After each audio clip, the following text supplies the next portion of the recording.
It's the third day of December. That means that we are on Matthew chapter 3. Read along with me. Let's get into it. Here are the verses of the day. We're looking at Matthew chapter 3, verses 13 through 15.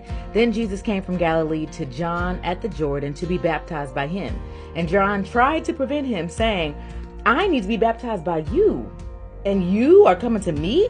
But Jesus answered and said to him, Permit it to be so now, for thus it is fitting for us to fulfill all righteousness. And then he allowed him. When we start off in Matthew chapter 3, we have John, and John is baptizing people in the Jordan River. He's baptizing people left and right, honey. I can just, in my mind, it's like lines of people, and John is just dipping and going. You know what I mean? When we get to Matthew chapter 3, verse 9, we see where John is encountered by the Pharisees and the Sadducees. And John is like, listen, I know y'all think just because y'all are descendants of Abraham that y'all are good to go, but y'all got to be baptized too. So come on over here so I can dip you in this water. I tell you all the time how much I love my women's study Bible because it provides cliff notes, which gives us context and better understanding. So in their cliff notes, they say that Jews felt that being descendants of Abraham ensured them a standing with God.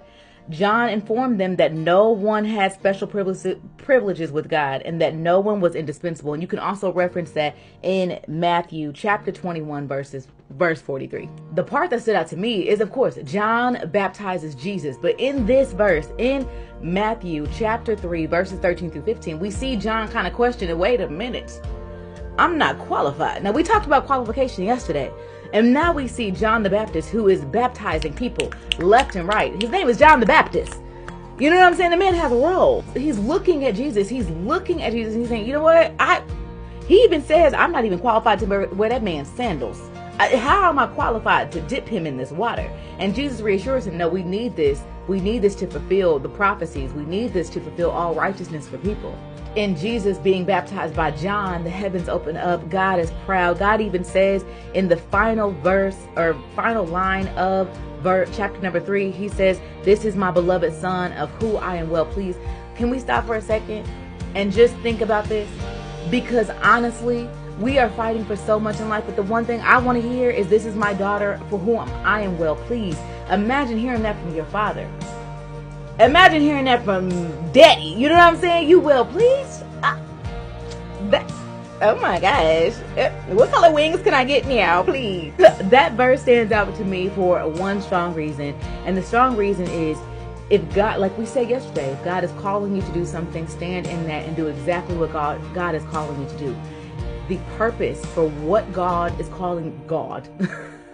Wait a second. When God calls you to do something, it's always a bigger picture. It's always a bigger picture. It's always more than just you. And I think that keeps us humble, but it also keeps us beautiful because we are a part of an amazing tapestry of God's kingdom. So just like Jesus said to John, no, I need you to do this because this helps fulfill all righteousness. When God calls you to do something, he has already prepared you for it. While you think you're qualified or not, God has already put you in preparation. God prepared John long before he baptized Jesus. He was preparing him to do just this. He was preparing him. John was prepared to do exactly what he needed to do to help fulfill righteousness. So when God is calling you to do something, just know two things. Know one thing, you're prepared. God has prepared you for it. Number two, it's always bigger than you. You are doing something, a part of God's purpose. It's a part of the purpose. It's a part of the mission. So do it, be glad in it. And hey, today, go forth and be great and do what God is calling you to do. Don't let fear stop you. Okay? So that is my take on Matthew chapter 3. Let me know what you think in the comments and be sure you read it. And I will see you tomorrow for Matthew chapter 4. Bye.